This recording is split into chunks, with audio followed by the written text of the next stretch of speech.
Hi there, and welcome on the journey to transform culture. I'm Steve, and I'll be your guide. Well, folks, I hope you're having a fantastic day and an even better week. It's a sunny day. I was able to take the jacket off and wear a shirt without a jacket. So I think I think we've escaped winter, even though we're clearly in spring. Um, Folks, today let's jump into the messy stuff, part two. I know yesterday we kind of talked a little bit more about quality, right?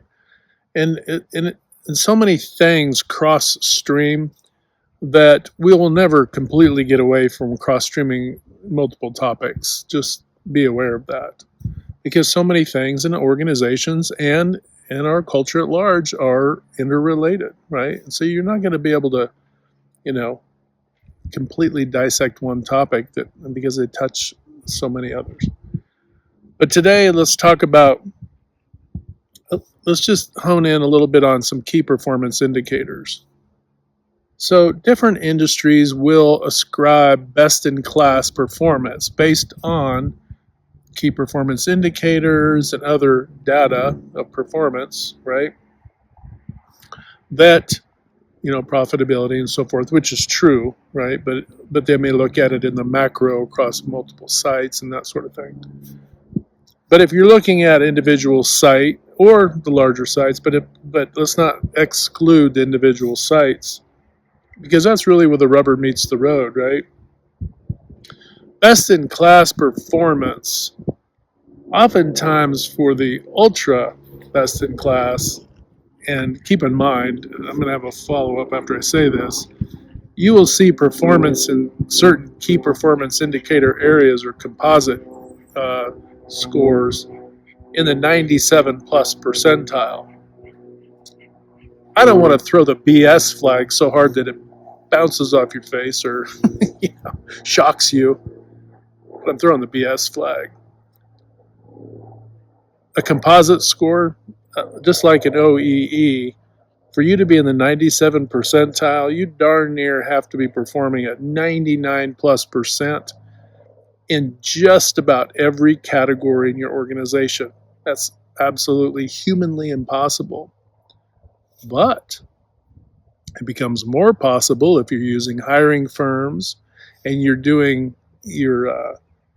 hiring outside firms to do work for you, and some of the failures, the high cost of poor quality, these sorts of things, or retention and turnover rates are being absolved into those, right?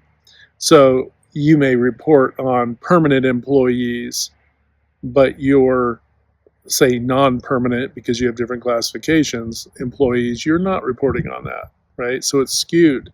So you might be able to squeeze yourself up into that higher realm. And large organizations can play this bit of a shell game. But if you remove all of the gimmicks, at least use the site level where things are a little more, we'll just say a little bit more apparent, less buried. You remove the gimmicks, the hiring firms, all these things, recruiting outfits, all this stuff, and you look at your KPIs, if you're at 95% or better, you're without the gimmicks, you are off the chain ridiculously good. And you should just shut this video off. Okay. But that's without the gimmicks, right? Now you factor in the gimmicks. So you might be performing at 88 or 85. You put the gimmicks in, you hit 90, 95. You see where I'm going with that? So the gimmickry can't get you there. It's got to be without the gimmicks, okay? Can't be laying tons of people off to show, oh, well, we were profitable. You were profitable, but yet your organizational culture is. I get rid of 20% of my team every other year in October, or September, because that's my strategy to show a boost in performance for the near or final quarter, right? Depending on if you're going by fiscal or calendar year. So a gimmick, right? Purely a gimmick. You may have broke even, you may have been profitable, but not as profitable, and so on and so forth. Okay, so best in class performance. Quite honestly, if you're doing 90% or better, you're also not doing too bad. But keep in mind, that's more of a composite, okay? I'm not saying in all your areas. You should be doing better than 90 in many areas. In fact, if I was to drill it down to two areas at the site level that are my key thing that I hone in on first, my key thing that I hone in on first that drives so many other things as you get into the layers. On time delivery, the product or service, right? Which would also factor into delays, right? Projects going overdue on delivery date and all those sorts of things. So, on time delivery. Are you meeting the agreed upon delivery of product or service? And what is that percentage? So, it might be that you're hitting 75, 80, 85. You might be fluctuating year to year between, high 70s and 90, right? Maybe you're not stable, right? So that's the thing where you can go, all right, let's see what we've got going on. And then let's see how we can go into that and find it. And what you end up finding, okay, so there's the one. Let me put that one on the shelf for a second. The other one is the retention rate. Because as you can probably put two and two together, if you can't keep folks, you're probably going to be late, right? At the very, we'll say using, general employee type level, right? Semi-skilled to unskilled, right? But that doesn't mean that you can't have turnover in the skilled sides of the house. If you lose some subject matter experts, then you're going to see a drop off too. So you might have a decent retention rate, right? But your on-time delivery is poor. So you as we start to peel that onion back, we do our 5 whys and we do our root cause analysis, failure modes and effects analysis. We get in there and we start to root into that, and we can find where some of those pinch points are, right? Some of those constraints, and we can go, okay, well, let's work on those, right? But what you often find is that so much of those things, and there could be other KPIs too that follow with that, right? So it might be that you have you're doing a lot of rework, right? You're doing a lot of rework because perhaps your training program isn't as good as it could be. I won't say it's awful, but let's just say it's not as good as it could be, your training program. And so you're doing a rework, which is driving late performance. Do you see how some of these things, as you drill down, you start to hit them? But what happens sometimes, depends on if a consultant comes in or if it's a new leader in the department or otherwise, whatever, they start to worm into it. They'll hit the biggest log jam or the first one and go, oh, well, our training, inconsistency. Okay, great. And why is that? You keep going past that, you might stop at training and say, okay, we need to put together a better training. And that also can be true, right?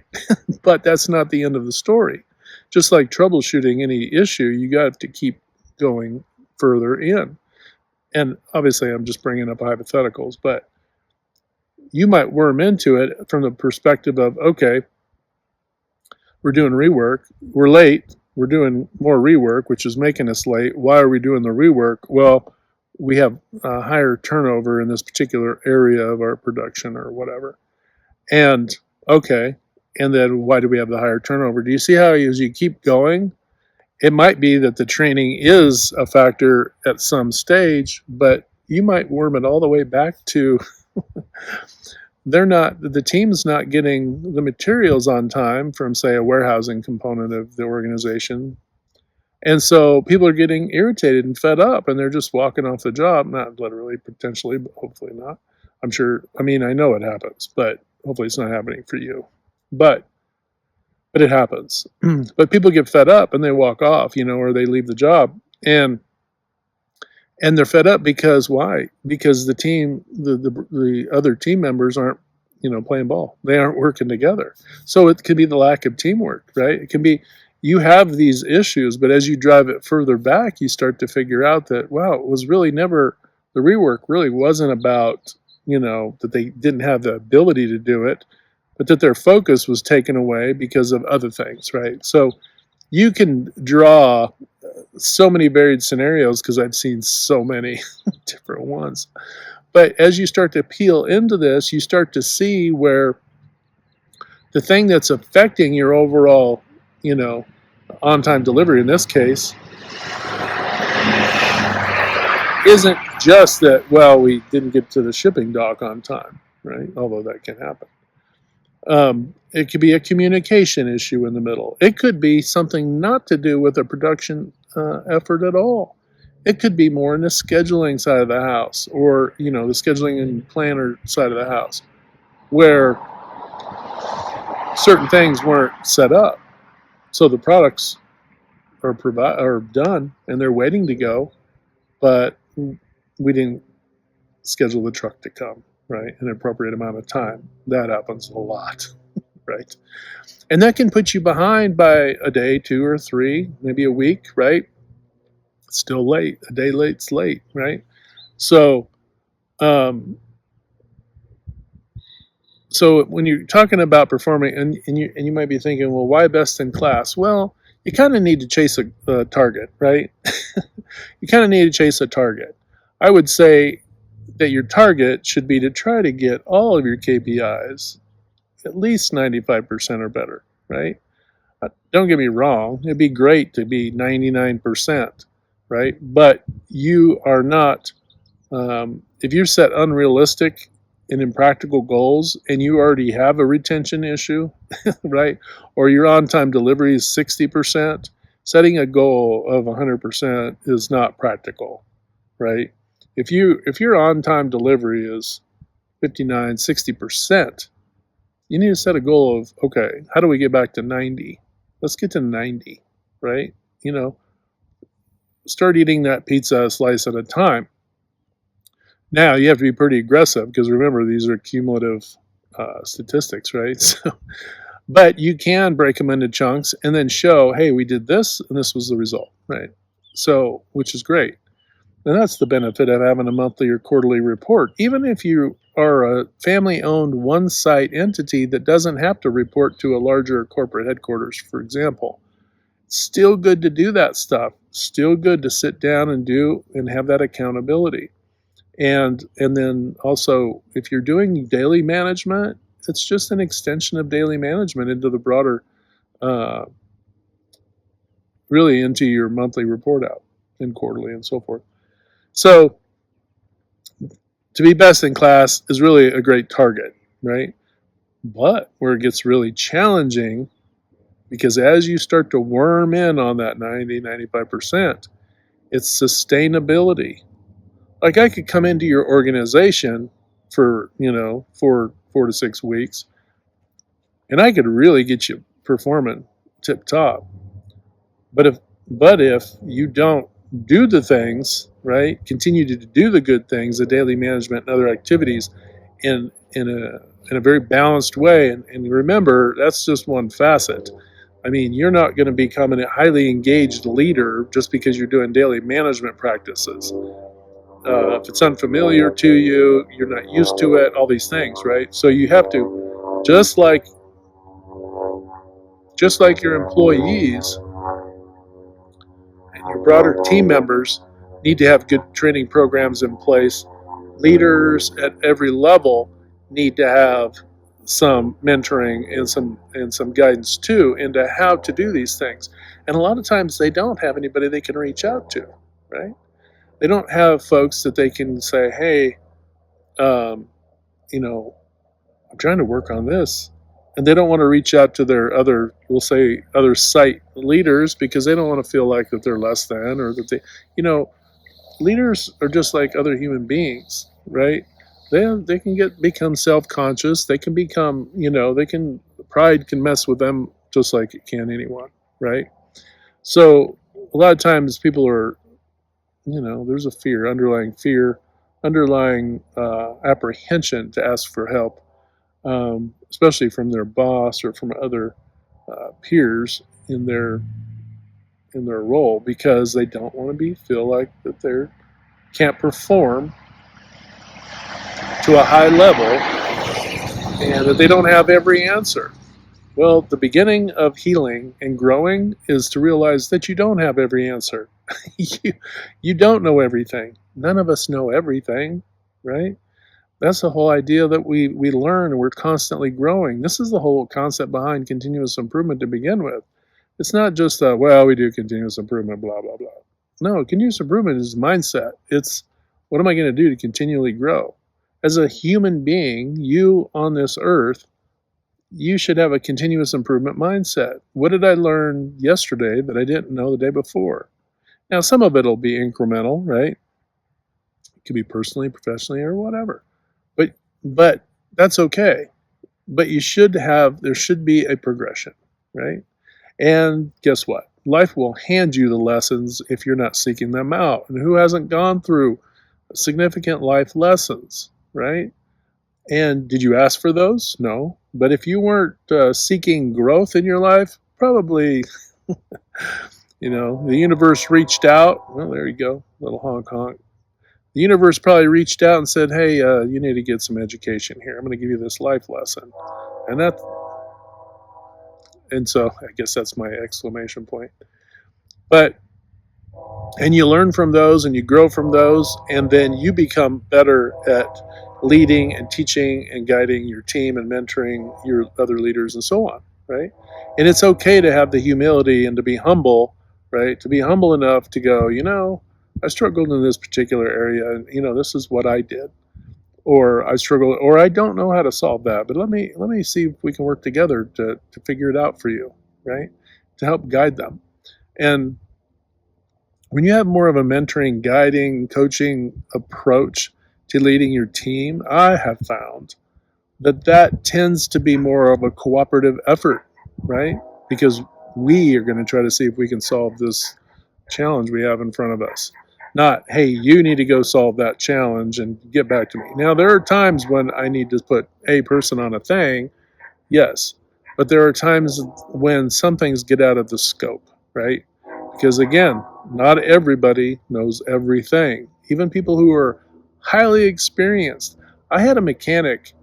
He was a retired mechanic. I won't say from what what vehicle type he was, but from the company he used to work for. But he worked for 30 years for this outfit and retired, and he had his own garage type thing on his property, and it was full tilt. He had his own little uniform he wore and everything, and great dude, I didn't say old dude, right? Didn't say that.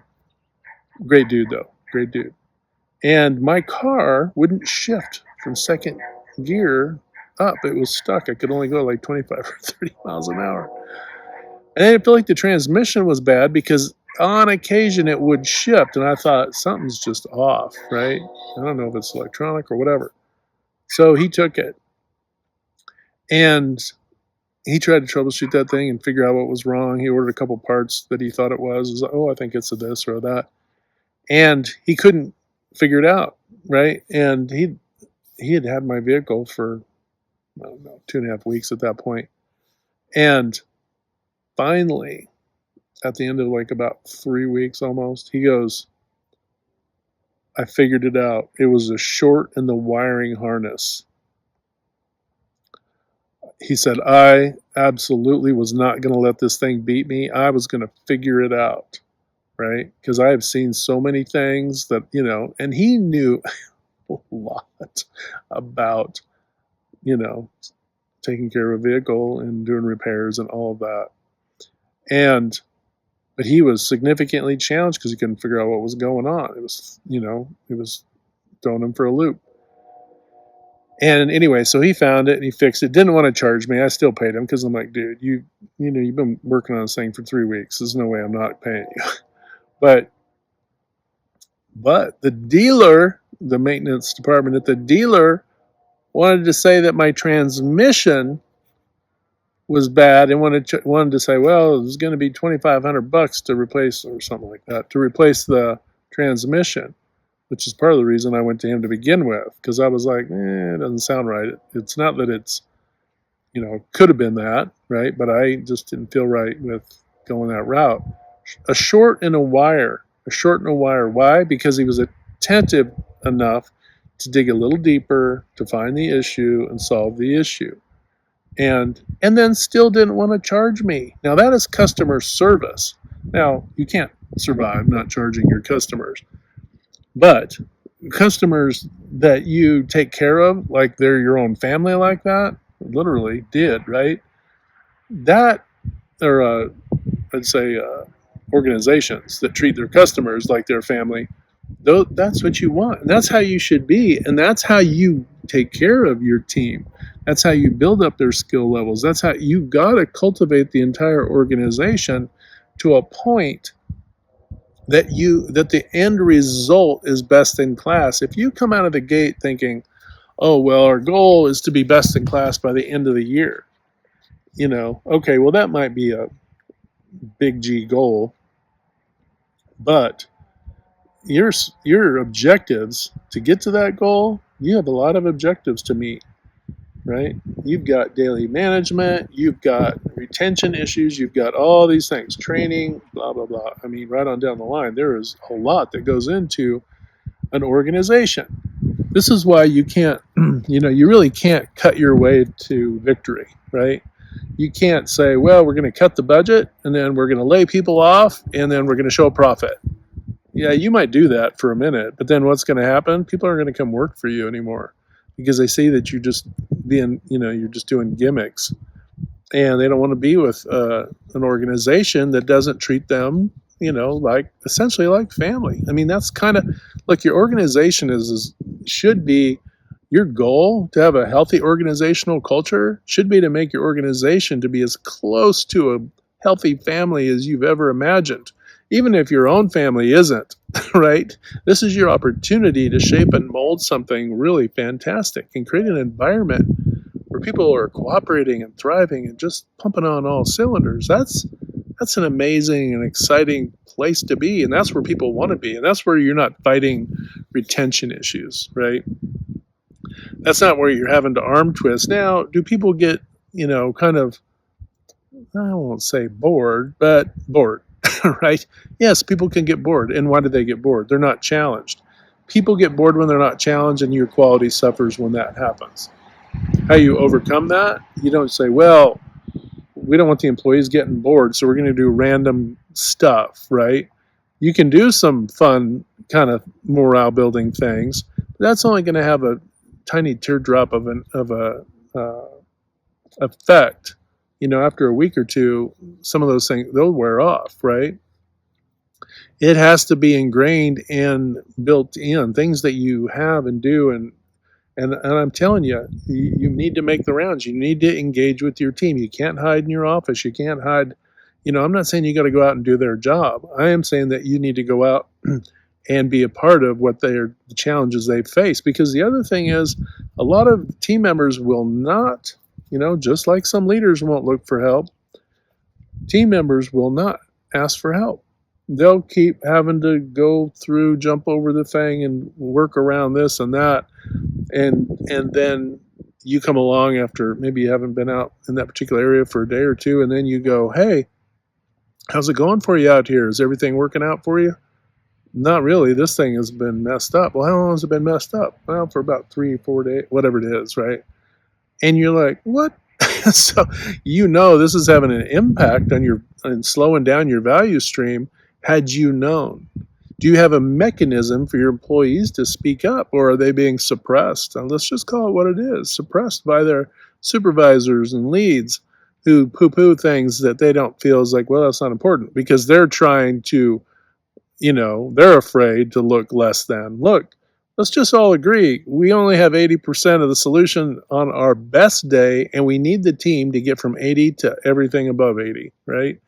You're not going to get above the 80 without your team working together and feeling comfortable, and people being approachable and engaging enough with each other to be able to express. And then there are those who express and who are ignored. I can't even count how many times I've had employees tell me, and I wasn't a permanent employee, I was either consulting at that place or helping out or whatever, and tell me, well, management, they just don't listen. We've told them time and time again, X, Y, Z, 1, 2, 3. And as soon as you hear it, you go, yeah, you need to have that fixed. Otherwise, just knowing about it, that's a problem.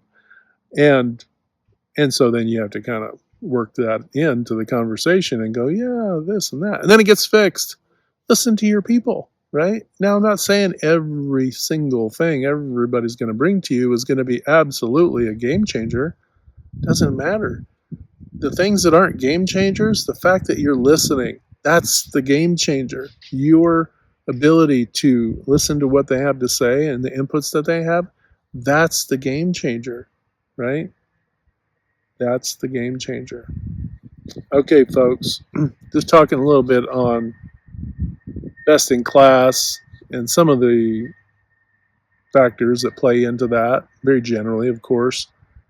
But if you want to have these game changers, you're going to have to go deep within. You're going to have to get over some ego and pride and say, you know what, I need to get better, and how can I do it? And who can I talk to? Well, I'm one of them. There are others out there too.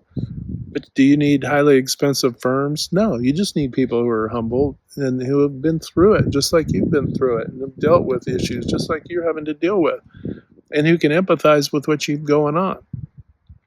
So don't be afraid to reach out for that kind of help. All right, folks, remember, hit that good green domino 3 to 5 times a day to uplift, motivate, inspire, and encourage folks. And when you do that, not only are you helping others, but you're also helping improve your own life as well. And when we do that, that's an amazing thing. All right, hit like, share, and subscribe. And until next time, we'll talk to you later.